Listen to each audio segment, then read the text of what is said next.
ನೆರೆದಿರ್ತಕ್ಕಂಥ ಎಲ್ಲ ತಾಯಂದಿರೇ, ಅಕ್ಕಂದಿರೇ, ತಂಗಿಯರೇ, ಗೆಳೆಯರೇ,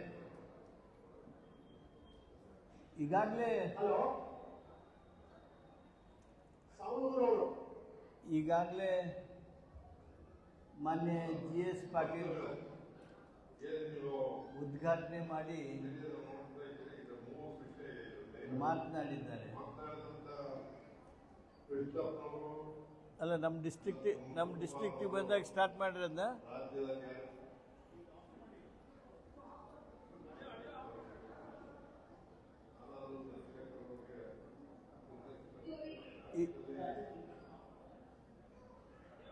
ಈಗಾಗಲೇ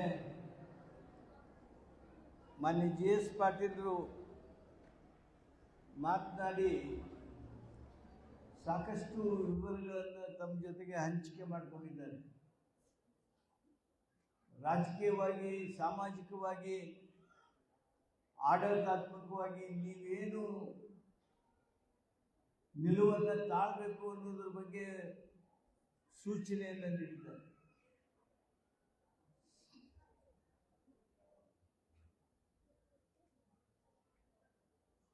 ಈಗಾಗಲೇ ನಮ್ಮ ಅಸುದ್ದಿಯವರು ಮಾತನಾಡಿದರು, ಮಂದಾಲಿಯವರು ಮಾತನಾಡಿದರು. ನಮ್ಮ ದೇಶದೊಳಗೆ ಹೆಣ್ಮಕ್ಳ ಬಗ್ಗೆ, ಸ್ತ್ರೀ ಬಗ್ಗೆ ಮಾತನಾಡಿದ್ದು, ಅವ್ರ ಬಗ್ಗೆ ಸಾಹಿತ್ಯ ಸೃಷ್ಟಿಯಾಗಿದ್ದು, ಅವರನ್ನು ಕಾಳಜಿ ಮಾಡಿದ್ದು ಹಾಗೂ ಶೋಷಣೆ ಮಾಡಿದ್ದು ನಮ್ಮ ದೇಶದಷ್ಟು ಯಾವ ದೇಶದೊಳಗೂ ಆಗಿದ್ದು. ನಾವು ನಮ್ಮ ದೇಶದೊಳಗೆ ಸ್ತ್ರೀಗೆ ಪೂಜ್ಯಂತೆ ಅಂತೀವಿ, ಪೂಜನೀಯ ಅಂತೀವಿ, ತಾಯಿ ಸ್ವರೂಪದಿಂದಲೇ ಕಾಣ್ತೀವಿ. ಸ್ತ್ರೀ ಶಕ್ತಿದಾತೆ,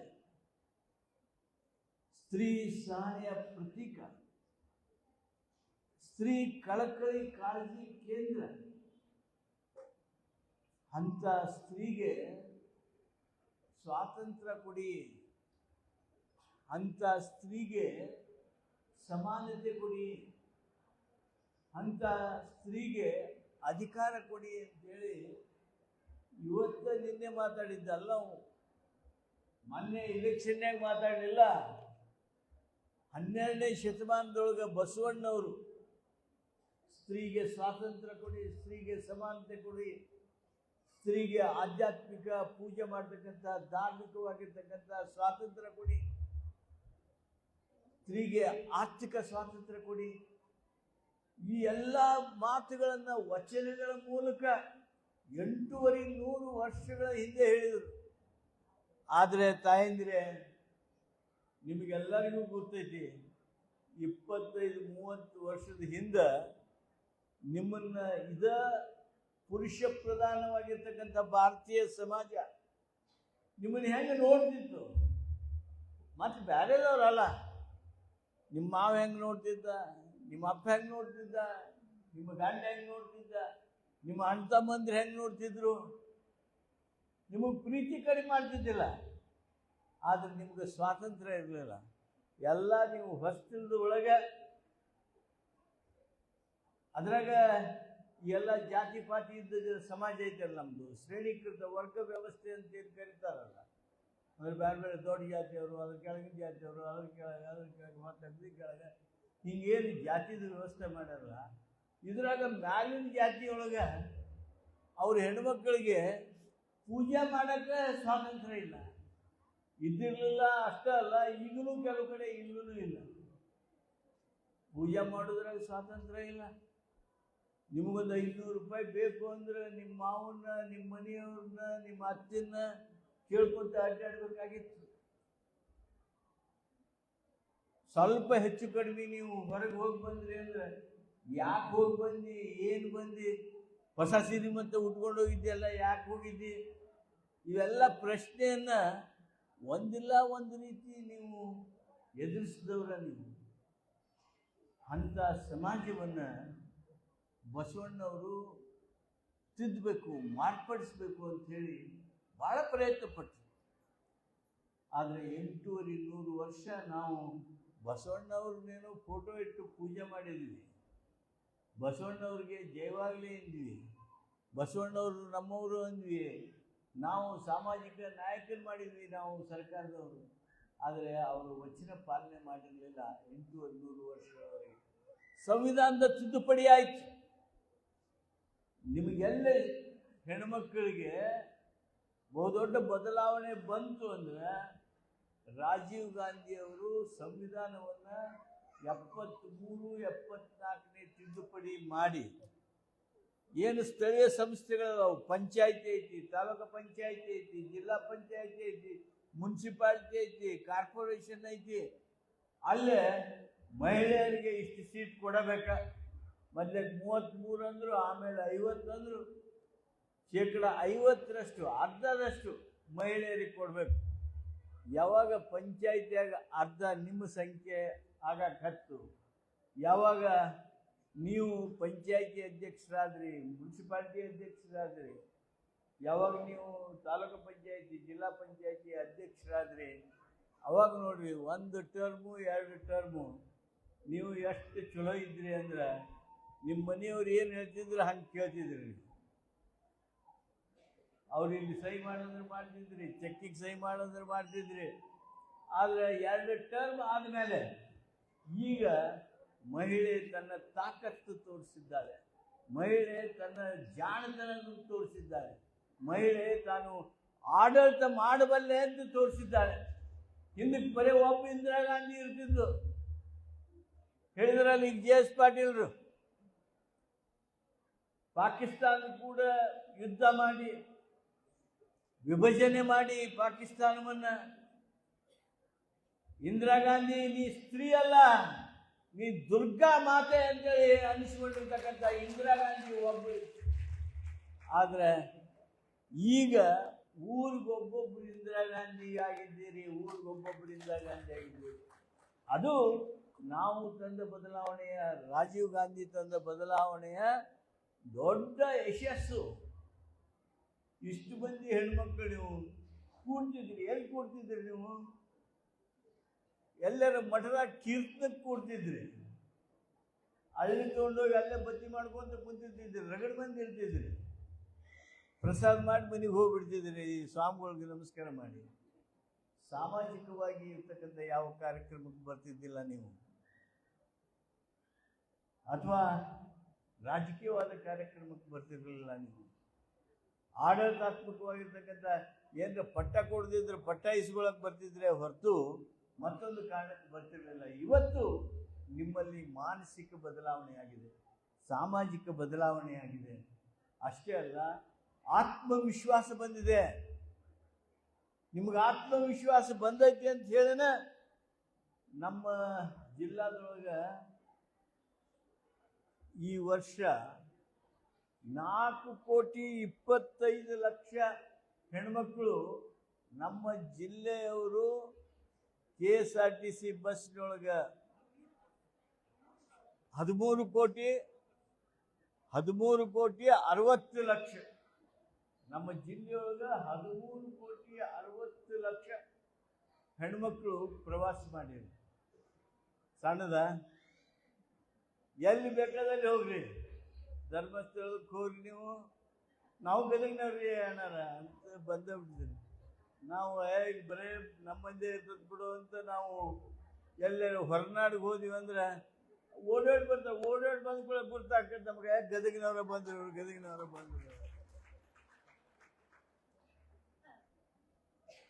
ನಮಗೆ ಪ್ರವಾಸೋದ್ಯಮ ಮಂತ್ರಿಯಾಗಿ ನೀವು ಅಲ್ಲಿ ಬಂದವರಿಗೆ ನೀರು ಕೊಡೋದು ಸಾಧ್ಯ ಆಗ್ತಾ ಇಲ್ಲ. ಅಷ್ಟು ಸಂಖ್ಯೆಯೊಳಗೆ ನೀವು ಪ್ರವಾಸ ಮಾಡಿದ್ರಿ.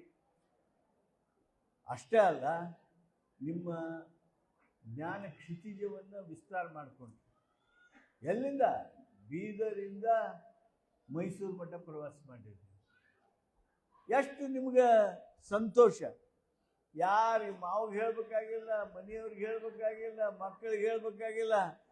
ಎಲ್ಲಿ ಹೊಂಟಿವೆ ಬ್ಯಾಗ್ ಹಿಡ್ಕೊಂಡಿಲ್ಲ ಅಂದ್ರೆ ತವ್ರ ಮನೆಗೆ ಹೋಗ್ಬರ್ತೀನಿ, ನಾನು ನಮ್ಮ ಅಪ್ಪನ ಭೇಟಿ ಆಗ್ಬರ್ತೀನಿ, ನಮ್ಮ ಅವ್ವನ ಭೇಟಿ ಆಗ್ಬರ್ತೀನಿ, ಮದ್ಯಕ್ಕ ಮತ್ತು ಹೋಗ್ಬೇಕಂತೀನಿ, ಮತ್ತು ರೊಕ್ಕ ಕೊಡ್ತೀನಿ 100 ರೂಪಾಯಿ. ಆ 100 ರೂಪಾಯಿ ಕೊಡಕ್ಕೆ ಅವ 3 ದಿವಸ ತೊಗೊಂಡಿರ್ತಿದ್ದ. ಅವ ಆದರೆ ಇವತ್ತು ನೀವು ಗೃಹಲಕ್ಷ್ಮಿ ಯೋಜನೆ ಮುಖಾಂತರ ಏನು 2,000 ರೂಪಾಯಿ ಬರ್ತೈತಿ, ಆ 2,000 ರೂಪಾಯಿ ನಿಮ್ಮ ಆತ್ಮವಿಶ್ವಾಸವನ್ನು ಹೆಚ್ಚು ಮಾಡಿದೆ. ನಂದ ರೊಕ್ಕ ಬರ್ತೈತಿ, ಯಾರ್ದು ಬಿಡೇ ಇಲ್ಲ. ಮಾವನ ಬಿಡೇ ಇಲ್ಲ, ಗಂಡನ ಬಿಡೇ ಇಲ್ಲ, ಅಣ್ಣನ ಬಿಡೇ ಇಲ್ಲ, ಮಗನ ಬಿಡೇ ಇಲ್ಲ, ಮಗಳ ಬಿಡೇ ಇಲ್ಲ. 2,000 ರೂಪಾಯಿ ಈಗ ಹೆಂಗೆ ನೀವು ಕಿವ್ಯಾಗ ಮಾತಾಡ್ಕೊಳಕತ್ತೀರಿ ಅಂದ್ರೆ ನಿಮ್ದು ಒಟ್ಟು ಎಷ್ಟು ಡಿಪಾಸಿಟ್ ಅದು? 27 ಇನ್ಸ್ಟಾಲ್ಮೆಂಟ್ ಬಂದು 54ರಾಗ ಒಂದು 8,000 ರೂಪಾಯಿ ನಾನು ಅದಕ್ಕೆ ಇದಕ್ಕೆ ಖರ್ಚು ಮಾಡೀನಿ, 40,000 ರೂಪಾಯಿ ಡಿಪಾಸಿಟ್ ಮಾಡೀನಿ ನೋಡು ಅಂತ ಮಾತಾಡ್ಕೊತೀರಿ. 40,000 ರೂಪಾಯಿ ಡಿಪಾಸಿಟ್ ಮಾಡಿದವ್ರು ಭಾಳ ಬಂದಿದ್ದೀರಿ ಎಂಬೈಲಿ? ಎಷ್ಟು ಬಂದಿದ್ದೀರಿ ಕೈ ಎತ್ತೀರಿ? 40,000 ರೂಪಾಯಿ ಡಿಪಾಸಿಟ್ ಮಾಡಿದವರು 1 2 3 4 ಇಲ್ಲ ಹೊಳ್ ಕೇಳಂಗಿಲ್ಲ, ಅದನ್ನ ಹೊಳ್ಳಿನೂ ಕೇಳಂಗಿಲ್ಲ. ವಿಡಿಯೋ ಮಾಡಿ ನಿಮ್ಮ ಮನೆಯವ್ರಿಗೂ ಅದನ್ನ ಹಾಕಂಗಿಲ್ಲ. ಅಂದರೆ ಡಿಪಾಸಿಟ್ ಮಾಡ್ಬೋದು ಅನ್ನೋದನ್ನು ನೀವು ತೋರಿಸಿಕೊಟ್ರಿ. ಅದು ಡಿಪಾಸಿಟ್ ಅದಕ್ಕೆ ಮಾಡ್ತೀರಿ ನೀವು? ನಿಮ್ಮ ಮಗಗೆ ಇಂಜಿನಿಯರಿಂಗಿಗೆ ಕಳಿಸ್ಬೇಕು, ಮೆಡಿಕಲ್ಗೆ ಕಳಿಸ್ಬೇಕು, ಕಾನ್ವೆಂಟ್ ಶಾಲೆಗೆ ಕಳಿಸ್ಬೇಕು, ಅವನಿಗೆ ಚಲೋ ಅಂಗಿ ತಗೋಬೇಕು, ಚೊಣ್ಣ ತಗೋಬೇಕು, ಬೂಟ್ ಕೊಡಿಸ್ಬೇಕು ಅಂಥೇಳಿ ಅದನ್ನ ಡಿಪಾಸಿಟ್ ಮಾಡಿ. ಗೃಹಲಕ್ಷ್ಮಿ ನಮ್ಮ ತಾಲೂಕಿನಾಗ 99.6%, 99.6% ನಾವು ಕೊಟ್ಟಿವಿ. ಅಂದರೆ 100ಕ್ಕೆ 100 ಹೆಣ್ಮಕ್ಳಿಗೆ, ಅರ್ಹರಾಗಿರ್ತಕ್ಕಂಥ ಹೆಣ್ಮಕ್ಳಿಗೆ ಗೃಹಲಕ್ಷ್ಮಿಯನ್ನು ಕೊಟ್ಟಿದ್ದೇವೆ. ಒಟ್ಟು ತಿಂಗಳಿಗೆ 30 ಕೋಟಿ ರೂಪಾಯಿ ನಮ್ಮ ಗದಗ ತಾಲೂಕು ಉಪಯೋಗ ಆಗಿದೆ. ಇದು ನಮ್ಮ ಇಲ್ಲಿ ರಸ್ತೆ ಆಗಿಲ್ಲ, ನಮ್ಮದು ಚರಂಡಿ ಆಗಿಲ್ಲ, ನಮ್ಮದು ಕಾಂಟ್ರಾಕ್ಟರ್ ಬಿಲ್ಲ ಬಂದಿಲ್ಲ, ಇದನ್ನು ಬಿಟ್ಬಿಡ್ಬೇಕು. ನೀವು ಹೇಳೋದು ನಿಮಗೆ ರಸ್ತೆ ಆಗಿರ್ಲಿಕ್ಕಿಲ್ಲ, ಚರಂಡಿ ಆಗಿರ್ಲಿಕ್ಕಿಲ್ಲ, ನಿಮ್ಮ ಕಾಂಟ್ರಾಕ್ಟರ್ ಬಿಲ್ ಆಗಿರ್ಲಿಲ್ಲ, 73 ಆಗಿದೆ. ಅಂದರೆ 30,000 ರೂಪಾಯಿ ಹೋದ ವರ್ಷಕ್ಕಿಂತ ನಿಮ್ಮದು. ಅಂದರೆ ನಮ್ಮ ಗ್ಯಾರಂಟಿ ಪ್ರಾರಂಭ ಆಗೋಕ್ಕಿಂತ ಮೊದಲಕ್ಕೆ ಎಷ್ಟಿತ್ತಲ್ಲ ಅದಕ್ಕಿಂತ 30,000 ತಲಾ ಆದಾಯ ಜಾಸ್ತಿ ಆಗಿದೆ. ಅನ್ನಭಾಗ್ಯದ ಮುಖಾಂತರ ಹಸಿವು ಮುಕ್ತರಾಗಿದ್ದೇವೆ ನಾವು. ಯಾರ ನಿಮ್ಮ ಮನೆ ಬಾಜುಕ ಹಸಿದು ಬಡತನದಾಗ ಒದ್ದಾಡೋರು ಯಾರು ಅದಾರಲ್ರಿ? ಯಾರ್ದಾರ ಮನೆಯೊಳಗೆ ಅಡಚಣಿ ಸಲುವಾಗಿ ಅಕ್ಕಿಲ್ಲ, ಜೋಳ ಇಲ್ಲ, ಗೋಧಿಲ್ಲ, ದುಡ್ಡಿಲ್ಲ ಅಂಥೇಳಿ ಮನ್ಯಾಗ ಒಲೆ ಹಚ್ಚಿದಂಥ ಬಡ ಕುಟುಂಬಗಳು ಯಾವ್ದಾವ? ನಿಮ್ಮ ಮನೆಗೆ ಯಾರು ಯವ್ವ ಒಂದು ರೊಟ್ಟಿ ಕೊಡ್ಬೇ, ಭಿಕ್ಷಾ ಹಾಕು ಅಂತ ಯಾರು ನಿಮ್ಮ ಮನೆಗೆ ಯಾರು ಬಂದಾರ? ಯಾಕೆ ಬಂದಿಲ್ಲ? ನೀವು ಅಲ್ಲೆಲ್ಲೇ ಬೋರ್ಡ್ ಹಚ್ಚಿವಿ ನೋಡ್ರಿ. ಎಲ್ಲಾದರೂ ನಿಮಗೆ ಭಿಕ್ಷುಕರು ಕಂಡ್ರೆ ಈ ಫೋನ್ ನಿನಗೆ ಕಳಿಸ್ರಿ. ಗಂಗಪ್ಪನವ್ರು ಫೋನ್ ಕೊಟ್ಟೇವೆ ನಾವು, ಬಡವ್ರ ಬಗ್ಗೆ ಕಾಳಜಿ ಇದ್ದವ್ರು ಅಂತೇಳಿ ಗಂಗಪ್ಪನವ್ರ ಫೋನ್ ನಂಬರ್ ಕೊಟ್ಟೇವೆ. ಈ ಫೋನ್ ನಂಬರ್ಗೆ ನೀವು ಫೋನ್ ಮಾಡಿರಿ, ಆ ಭಿಕ್ಷುಕರ ಕಾಳಜಿ ಮಾಡ್ತೀವಿ ನಾವು ಸರ್ಕಾರದವರು. ಅಂದರೆ ಏನಿದ್ರ ಅರ್ಥ? ನಾನು ನಮ್ಮ ಗ್ಯಾರಂಟಿಗಳನ್ನು ಟೀಕೆ ಮಾಡೋರಿಗೆ ಕೇಳ್ತೀನಿ, ನೀವು ಕೇಳ್ಬೇಕಂತ. ನಾವು ಕೇಳೋದಲ್ಲ, ನಾವು ಹೇಳ್ತೇವೆ. ನಾವು ಹೇಳೋದು ಸರಿನೋ ತಪ್ಪು ನೀವು ನೋಡ್ರಿ. ನೀವು ನಮ್ಮ ತಾಲೂಕಿನಾಗಂತೂ ಅಷ್ಟೇ ಅಲ್ಲ, ನಮ್ಮ ರಾಜ್ಯದಾಗ ನಮ್ಮ ಬಡತನ ಏನಿತ್ತಲ್ಲ, ಕಡು ಬಡತನ ಏನಿತ್ತಲ್ಲ, ಆ ಬಡತನವನ್ನು ಬೇರು ಸಹಿತ ಕಿತ್ತಿದ್ದೇವೆ ಈ ಕ್ರಾಂತಿಕಾರಿ ಕಾರ್ಯಕ್ರಮದ ಮೂಲಕ. ಹೌದಲ್ಲ? ನೀವೇ ಹೇಳಿ. ಒಂದು ತಿಂಗಳಿಗೆ 5,000 ರೂಪಾಯಿ ಕೊಡ್ತೇವೆ ಒಂದು ಕುಟುಂಬಕ್ಕೆ. ಒಂದು ವರ್ಷಕ್ಕೆ 60,000 ರೂಪಾಯಿ ಕೊಡ್ತೀವಿ. ಬಡತನ ಹೋಗ್ಲಾಡ್ಸೋದು ಅಂದ್ರೆ 60,000 ರೂಪಾಯಿಗೆ ಬಡತನ ಹೋಗಲಿಲ್ಲ ಅಂತ ಹೇಳಿ ಗಂಡ್ಮಕ್ಳು ಕೆಲವು ಮಂದಿ ಹೇಳ್ತಿರ್ತಾರೆ. ಯಾಕಂದ್ರೆ ಅವ್ರಿಗೆ ಸಾಯಂಕಾಲ ಆ ಎಕ್ಸೈಸ್ ಒಂದು ಟ್ಯಾಕ್ಸ್ ಜಾಸ್ತಿ ಮಾಡಿದ್ರು ನೋಡ್ರಿ. ಹೆಣ್ಮಕ್ಳು ಹೇಳಿ ಬಡತನ ಕಿತ್ತು ಹೋಗ್ಯದ ಇದು ಹೋಗ್ಯದ ಅನ್ನೋರು ಎಷ್ಟು ಮಂದಿ ಅದ್ರ ಕೈ ಎತ್ರಿ. ಬಡತನ ಹೋಗ್ಯದ. ನಮಗೆ ತಿಂಗಳ 5,000 ರೂಪಾಯಿ ಬರ್ತದ, ವರ್ಷಕ್ಕೆ 60,000 ರೂಪಾಯಿ ಬರ್ತದ. ಬಡತನ ಹೋಗ್ಯದ ಅನ್ನೋರು ಕೈ ಎತ್ತಿರಿ ಅಂತ ಕೇಳಿದ್ರ ಹಿಂದಿನವ್ರಿಗೂ.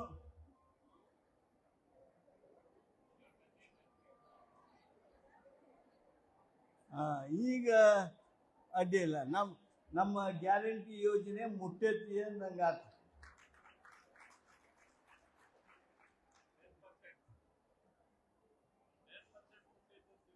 ಇಲ್ರಿ, ಕೈ ನೋಡ್ಲಿಲ್ಲ ಹೋಗಿ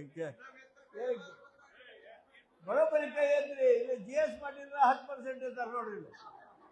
ನೀವಲ್ಲಿ ಆ ತಿಮ್ಮಾಪುರದವ್ರು ಬಂದವ್ರು ನೀವೇ ಕೈ ಎತ್ತಿಲ್ಲ ಅಲ್ಲೇ.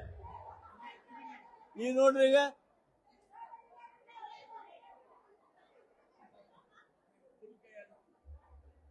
ನೀವು 3-4 ಮಂದಿ ಕೈ ಎತ್ತಿಲ್ಲ. ಮುಂದೆ ಅವರು ನಿಮ್ಮ ಇನ್ಕಮ್ ಟ್ಯಾಕ್ಸ್ ಕೊಡಕತ್ತೀರಿ ಅಂತೇಳಿ ಅವ್ರು ಕ್ಯಾನ್ಸಲ್ ಆಗ್ಯಾವು, ಅದಕ್ಕೆ ಕೈ ಎತ್ತಿಲ್ಲ ಅವರು.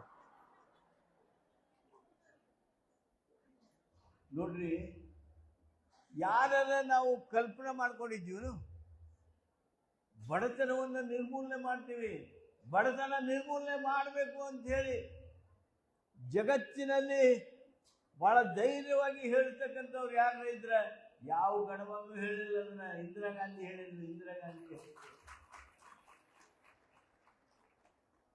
ಇವತ್ತ ಇಂದಿರಾ ಗಾಂಧಿ ಹೇಳಿದ್ದನ್ನ ನಾವು ಮಾಡಿ ತೋರಿಸಿವಿ.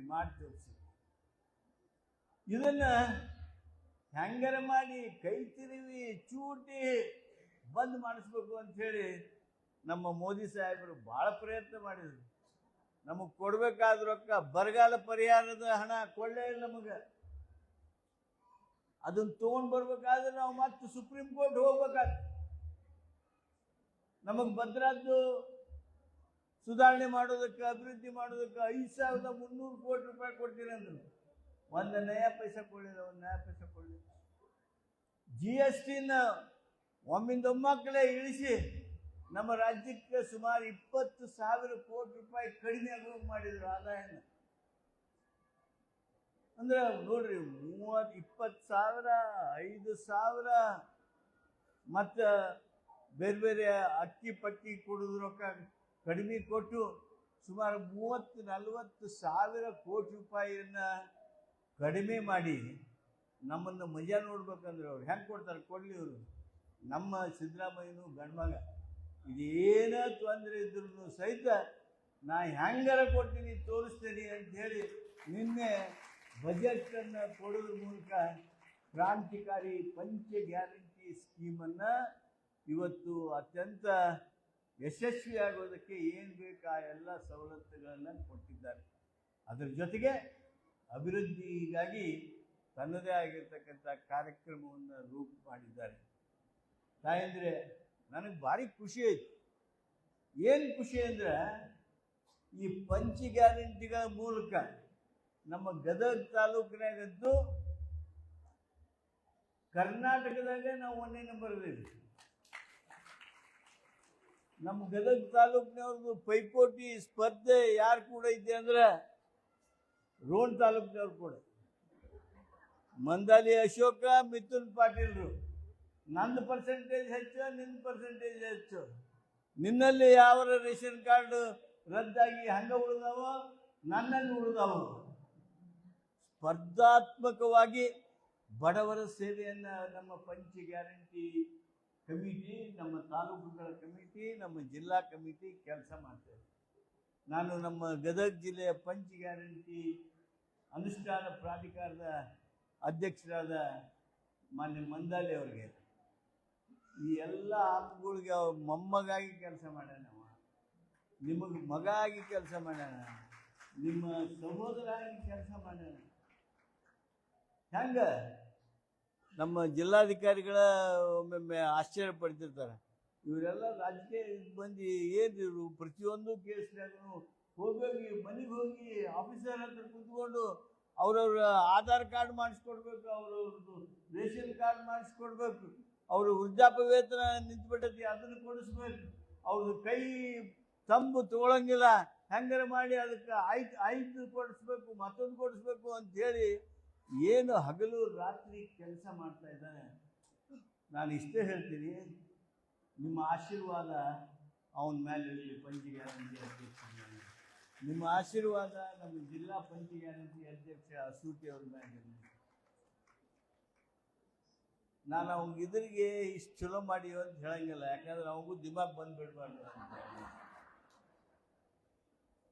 ಆದರೆ ಅಶೋಕ್ ಮಂದಾರಿ ಅವರಿಗೆ ನಾನು ಅಭಿನಂದಿಸ್ತೀನಿ. ನೀವು ನಮ್ಮ ರಾಜ್ಯದೊಳಗೆ ಒಂದು ಮಾಡೆಲ್ ಆಗಿರಿ. ಬೇರೆ ಕೆಲಸ ಇದ್ದವ್ರಿಗೆ ಕೆಲಸ ಇದ್ದಿದ್ದಿಲ್ಲ ಅಂತಲ್ಲ.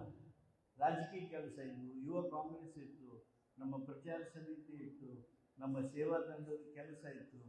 ಆದರೆ ಇದೊಂದು ಅತ್ಯಂತ ಪ್ರಮುಖವಾಗಿರ್ತಕ್ಕಂಥ ಆಡಳಿತಾತ್ಮಕವಾಗಿರ್ತಕ್ಕಂಥ ಹುದ್ದೆಯನ್ನು ಕೊಟ್ಟ ಮೇಲೆ ಇಷ್ಟು ಪ್ರಮಾಣದಲ್ಲಿ ಯಶಸ್ವಿಯಾಗಿ ಕೆಲಸ ಮಾಡ್ತಾರೆ ಅನ್ನುವಂಥ ಒಂದು ಅನಿಸಿಕೆ ನಮ್ಮೆಲ್ಲ ನಾಯಕರುಗಳಲ್ಲಿ ಇರಲಿಲ್ಲ. ಆದರೆ ಈ ರೀತಿಯಲ್ಲೂ ಬಡವರ ಸೇವೆ ಮಾಡ್ತಾರಲ್ವ ಅಂಥೇಳಿ ನಮಗೆ ಭಾರಿ ಖುಷಿಯಾಗಿದೆ. ನಿಮ್ಮ ಈ ಒಂದು ಪ್ರಯತ್ನ ಇವತ್ತಿಷ್ಟು ದೊಡ್ಡ ಸಂಖ್ಯೆಯೊಳಗೆ ಇಷ್ಟು ನಗುಮುಖದಿಂದ ಎಲ್ಲ ತಾಯಂದಿರು ಬಂದಿದ್ದಾರೆ. ಅವರೆಲ್ಲರ ಪರವಾಗಿ ನಾನು ನಿಮ್ಮೆಲ್ಲರ ಪರವಾಗಿ ಸಿದ್ದರಾಮಯ್ಯನವ್ರಿಗೆ ಹಾಗೂ ನಮ್ಮ ಉಪಮುಖ್ಯಮಂತ್ರಿಗಳಾದ ಶಿವಕುಮಾರ್ ಅವರಿಗೆ ಅಭಿನಂದಿಸ್ತೀನಿ. ಯಾವ ಕಾರಣಕ್ಕೂ ಯಾರು ಪಂಚ ಗ್ಯಾರಂಟಿ ಬಗ್ಗೆ ಅಪಸ್ವರ ತೆಗಿತಾರೆ ಅವ್ರಿಗೆ ಅಪಸ್ವರ ತೆಗೆಯೋದಕ್ಕೆ ಬಿಡಬೇಡ್ರಿ. ಅವ್ರು ಏನೂ ಗಂಟು ಹೋಗೋದಿಲ್ಲ. ನಾವು ನಿಮಗೆ ಚುನಾವಣೆಗಿಂತ ಮೊದಲ ಈ ಪಂಚ ಗ್ಯಾರಂಟಿ ಕೊಡ್ತೀವಿ ಅಂತೇಳಿ ಸಹಿ ಮಾಡಿ ಕೊಟ್ಟಿವಿ. ನಾವು ಸಹಿ ಮಾಡಿ ಕೊಟ್ಟಿವಿ. ಬರೀ ಇವು ಗ್ಯಾರಂಟಿಗಳು ನಾವು ಕೊಟ್ವಿ, ನೀವು ತಗೊಂಡ್ವಿ ಅಲ್ಲ. ಇವು ಪಂಚ ಗ್ಯಾರಂಟಿಗಳು ನಮ್ಮ ಮಾನವ ಹಕ್ಕುಗಳಾಗಬೇಕು, ರೈಟ್ಸ್ ಆಗಬೇಕು. ನೀವು ಅದನ್ನು ಕೇಳಿ ಇಸ್ಕೊಳ್ಳೋದಲ್ಲ. ನೀವು ಈಗ ಹೆಂಗೆ ಮಾತಾಡೋದು ನಿಮಗೆ ಸ್ವಾತಂತ್ರ್ಯ ಐತಿ, ಹಂಗೆ ಅದೇ ರೀತಿಯ ಸ್ವಾತಂತ್ರ್ಯ ಈ ಪಂಚ ಗ್ಯಾರಂಟಿಗಳನ್ನು ಪಡೆದುಕೊಳ್ಳೋದಕ್ಕೆ ಇರಬೇಕು. ಆ ರೀತಿಯಾದ ವ್ಯವಸ್ಥೆಯನ್ನು, ಕಾನೂನನ್ನು ನಮ್ಮ ರಾಜ್ಯದಲ್ಲಿ ವಾತಾವರಣವನ್ನು ತರಬೇಕು ಅಂತ ಹೇಳಿ ನಿಮ್ಮೆಲ್ಲರ ಪರವಾಗಿ ನಾನು ಸನ್ಮಾನ್ಯ ಮುಖ್ಯಮಂತ್ರಿಗಳಾದ ಸಿದ್ದರಾಮಯ್ಯನವರಿಗೆ, ಉಪಮುಖ್ಯಮಂತ್ರಿಗಳಾದ ಶಿವಕುಮಾರ್ ಅವರಿಗೆ ಈ ಸಂದರ್ಭದೊಳಗೆ ಕೇಳ್ತಾ, ಅಂತಾರಾಷ್ಟ್ರೀಯ ಮಹಿಳಾ ದಿನಾಚರಣೆ ನಿಮಗೆ ಒಂದೇ ಹೇಳ್ತೀನಿ, ಬೇಕಾದ ದೇಶ ತಗೊಳ್ರಿ. ನೀವು ನಿಮ್ಮ ಹತ್ರ ಈ ಮೊಬೈಲ್ಗಳದಾವೆ, ಬೇಕಾದ ದೇಶ ತಗೊಳ್ರಿ. ನಮ್ಮ ಕರ್ನಾಟಕದ ಅಕ್ಕಂಗರಿಗಿಂತ ಹೆಚ್ಚು ಖುಷಿ ಈ ಅಂತಾರಾಷ್ಟ್ರೀಯ ಮಹಿಳಾ ದಿನಾಚರಣೆ ದಿವಸ ಯಾವ ರಾಷ್ಟ್ರದೊಳಗೂ ಇಲ್ಲ, ಯಾವ ರಾಜ್ಯದೊಳಗೂ ಇಲ್ಲ. ಅಂಥ ಒಂದು ಗ್ಯಾರಂಟಿ ಕಾರ್ಯಕ್ರಮದ ಮೂಲಕ ನಾವು ಇವತ್ತು ಪಂಚ ಗ್ಯಾರಂಟಿಗಳ ಅನುಷ್ಠಾನದ ಯಶಸ್ಸು ಹಾಗೂ ಅಂತಾರಾಷ್ಟ್ರೀಯ ಮಹಿಳಾ ದಿನಾಚರಣೆಯನ್ನು ಆಚರಣೆ ಮಾಡ್ತಾ ಇದ್ದೀವಿ. ಈ ಕಾರ್ಯಕ್ರಮದಲ್ಲಿ ತಾವು ಇಷ್ಟು ರೂಪದಿಂದ ಬಂದು ಪಾಲ್ಗೊಂಡು ಎಲ್ಲರನ್ನ ಖುಷಿ ಮಾಡಿದ್ದೀರಿ. ನಿಮ್ಮನ್ನು ಅಲ್ಲಿ ಸಿದ್ದರಾಮಯ್ಯನವ್ರು ನೋಡಕತ್ತಾರ ಅವರು ನಿಮ್ಮನ್ನು ನೋಡಿ ಖುಷಿಯಾಗಿರ್ತಾರೆ. ಅಂದರೆ ಈಗ ನೀವು ನಮಗೆ ಶಕ್ತಿ, ನಾವು ಇಲ್ಲಿ ಹೇಳಿ ಹೋಗ್ತೇವೆ, ಅಲ್ಲೇ ಹೋದಾಗ ಅವರ ಯಾರು ಗೃಹಲಕ್ಷ್ಮಿ ತಗೋತಾರೆ ಅವರ ನಮ್ಮ ಕಡೆ ಅದಾರ ಅಂತ. ಯಾಕಂದರೆ ಈ ಟಿ ವಿಯಾಗ ಪೇಪರ್ನಾಗ ಇವರೆಲ್ಲ ಬರೀ ಉಲ್ಟಿನ ತೋರಿಸ್ತಿರ್ತಾರೆ. 99.6% ಆಗಿರ್ತದೆ. ಆದರೆ ಭೀಮನಗೌಡನ ಕಣ್ಣಿಗೆ ಯಾರಿಗೂ ಸಿಕ್ಕಿರೋದಿಲ್ಲ, ಅವ್ರ ಕಣ್ಣಿಗೆ ಬಿದ್ದಿರ್ತದೆ. ಅವ್ರನ್ನ ಹಗಲಲ್ಲಿ ಮುಂಜಾನೆ ಮಧ್ಯಾಹ್ನ ಕಣ್ಣಿಗೆ ಹೋಗಿ ತೋರಿಸ್ತಾರೆ. 99 ಮಂದಿಗೆ ಏನು ಸಿಕ್ಕತ್ತೆ ಅದನ್ನು ತೋರಿಸೋದೇ ಇಲ್ಲ. ಮತ್ತು ಹಿಂಗೆ ತೋರಿಸ್ತಾರಲ್ರಿ ಅಂತೇಳಿ ಬ್ಯಾಸರು ಮಾಡಿರ್ಬೇಕು. ನಾನು ನಿಮ್ಮ ಧ್ವನಿಯಾಗಿ, GS ಪಾಟೀಲ್ರು ನಿಮ್ಮ ಧ್ವನಿಯಾಗಿ, DR ಪಾಟೀಲ್ರು ನಿಮ್ಮ ಧ್ವನಿಯಾಗಿ ಸಿದ್ದರಾಮಯ್ಯನವ್ರಿಗೆ ಹೇಳ್ತೀವಿ, ಯಾವ ಕಾರಣಕ್ಕೂ ಅಂಜಬೇಡಿ, ಅಳಕಬೇಡಿ. ಪಂಚ ಗ್ಯಾರಂಟಿ ಬಗ್ಗೆ ಅಪಸ್ವರ ಯಾರು ಎತ್ತಾರೆ ಅವರು ಬಡವರ ವಿರೋಧಿ, ಅವರು ದೇಶದ ವಿರೋಧಿ, ಅವರು ಸಮಾಜದ ವಿರೋಧಿ ಅನ್ನೋದನ್ನು ನೀವು ಮನಸ್ಸಿನಲ್ಲಿ ಇಟ್ಕೊಳ್ಳಿ. ಆದ್ದರಿಂದ ಏನಾದರೂ ಇದ್ದರೆ ಈ ಗ್ಯಾರಂಟಿಗಳಿಗೆ ಶಕ್ತಿ ಕೊಡಿ. ಆ ಗ್ಯಾರಂಟಿಯ ಪ್ರಯೋಜನದಾರರೆಲ್ಲ ನಮಗೆ ದೊಡ್ಡ ಬಲ ತುಂಬುತ್ತಾರೆ ಅಂತೇಳಿ ನಿಮ್ಮ ಪರವಾಗಿ ಹೇಳ್ತೀನಿ. ಆ ಒಂದು ಮನಸ್ಥಿತಿ, ಆ ಒಂದು ಛಲ ತಾವೆಲ್ಲ ಹೊಂದಬೇಕು ಅಂತೇಳಿ ಸಂದರ್ಭದೊಳಗೆ ಹೇಳಿ ತಮ್ಮೆಲ್ಲರಿಗೆ ನಮಸ್ಕರಿಸಿ ನನ್ನ ಮಾತನ್ನು ರಾಜ್ಯ ಸರ್ಕಾರದ 5 ಯೋಜನೆಗಳ ಬಗ್ಗೆ ಬಹಳಷ್ಟು ಅಚ್ಚುಕಟ್ಟಾಗಿ ಕಾರ್ಯಕ್ರಮ ನಡೆಸಿದ ತಾಲೂಕಾಧ್ಯಕ್ಷರಾದ ಅಶೋಕ್ ಮಲ್ಲಾರಿ ಬಗ್ಗೆ, ಮಹಿಳೆಯರ ಬಗ್ಗೆ ಬಹಳಷ್ಟು ಮೆಚ್ಚುಗೆ ಮಾತಾಡಿದ ಡಾಕ್ಟರ್ ಎಚ್ ಕೆ ಪಾಟೀಲ್ ಅವರಿಗೆ ನಿಜವಾಗಿ ಎಲ್ಲಾ ತಾಯಂದಿರು ಸಾಹೇಬರ ಭಾಷಣ ಬಗ್ಗೆ ಮಟ್ಟ ಎಷ್ಟು ನಮ್ಮೊಂದಿದ್ರು ಅಂದ್ರೆ ಮನೆ ಒಳಗೆ ಅವ್ರ ಜೊತೆ ಕೂತಾಗ ಯಜಮಾನ ಜೊತೆ ಕೂತಾಗ ಎಷ್ಟು ಖುಷಿ ಇರ್ತಲ್ಲ ಅಷ್ಟು ಖುಷಿ ಅಂದ್ರೆ ತಾಯಿಗಳು ಅಂತ ಡಾಕ್ಟರ್ ಎಚ್ ಕೆ ಪಾಟೀಲ್ ಅವರಿಗೆ ಜೋರಾದ ಚಪ್ಪಾಳೆ ನಾವೆಲ್ಲರೂ ಡಾಕ್ಟರ್ ಎಚ್ ಕೆ ಪಾಟೀಲ್ ಅವರಿಗೆ ಕಾರ್ಯದ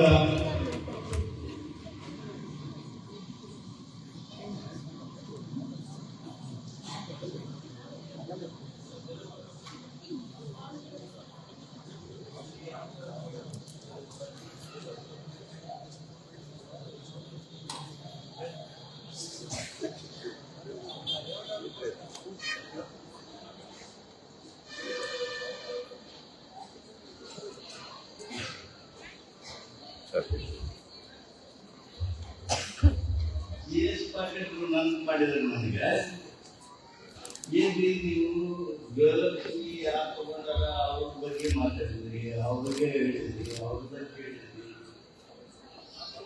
ಪಾಪ ರಾಹುಲ್ ಹಾಗೂ ವೆಂಕಟೇಶ್ ಅಲ್ಕೋಡ ರಾಹುಲ್ ಗಾಂಧಿ ಇಷ್ಟು ಚಂದ ಹಾಡಿದ್ರು. ಅವ್ರು ಸುದ್ದಿನ ತೆಗಿಲಿಲ್ಲ. ಹೇಳಿದೆ ಎಲ್ಲಿ ಮತ್ತೆ ಕಟ್ಟಿದ್ರೆ ಮತ್ತೆ ಯಾರು ಕಚ್ಚಿರ್ತಾರೆ. ನಾನು ನಿಮ್ಮ ಮನಸ್ಸು ನೋಡಿ, ನಿಮ್ಮ ಮನಸ್ಸು ಒಂದು ಹಾಡಿದ್ರೆ ಇನ್ನೂ ಕರೆಕ್ಟದಲ್ಲ. ನನಗೆ ಯಾವಾಗಲೂ ಅನಿಸಿರ್ಲಿಲ್ಲ. ಯಾವ ಸಾಲು ನೋಡಿದ್ರು ಅವ್ರದೊಂದು ಸಾಲಿನಾಗ ಒಂದು 4-5 ಮಂದಿ ಸೆಳೆದುಕೊಂಡು ಕಂಡು ಹೋಗ್ತಾ ಇರ್ತೀನಿ. ಅಂದ್ರೆ ತಾಯಿ ಬಗ್ಗೆ ನಿಮಗೆ ಆ ಪ್ರೀತಿ, ಆ ಮಮತೆಯ ಕಳ್ಕಳಿ, ಕಾಳಜಿ, ಕಾಕಲಾತಿ ಅದು ಎಷ್ಟು ಆಳವಾಗುತ್ತಿದೆ ಅಲ್ಲ. ಅದೇ ಮಹಿಳಾ ಶಕ್ತಿ. ಅದನ್ನ ತಾಯಿ ಸೇವಾ, ತಾಯಿಯನ್ನ ತಿಳಿಸ್ಬೇಕಂದ್ರೆ ಹೆಂಗ ಹೇಳಿದ್ರೆ ತಾಯಿನ ಶಕ್ತಿವಂತೆ ಮಾಡಬೇಕು. ನಿಮ್ಮನ್ನ ಯಾರು ಬಿಡದಾಗಿಲ್ದಂಗೆ ಮಾಡಬೇಕು. ನಿಮ್ಮನ್ನ ಆತ್ಮವಿಶ್ವಾಸದ ರೂಪ ಮಾಡಬೇಕು ಅನ್ನೋದಕ್ಕೆ ಈ ಕಾರ್ಯಕ್ರಮ. ಏನು ಹಾಡು ಹಾಡಿದ್ರು ಅವರಿಗೆ ನಿಮ್ಮೆಲ್ಲ ಪರವಾಗಿ ಆಶೀರ್ವಾದ ಮುಕ್ತದ ಅಂತ ಹೇಳಿ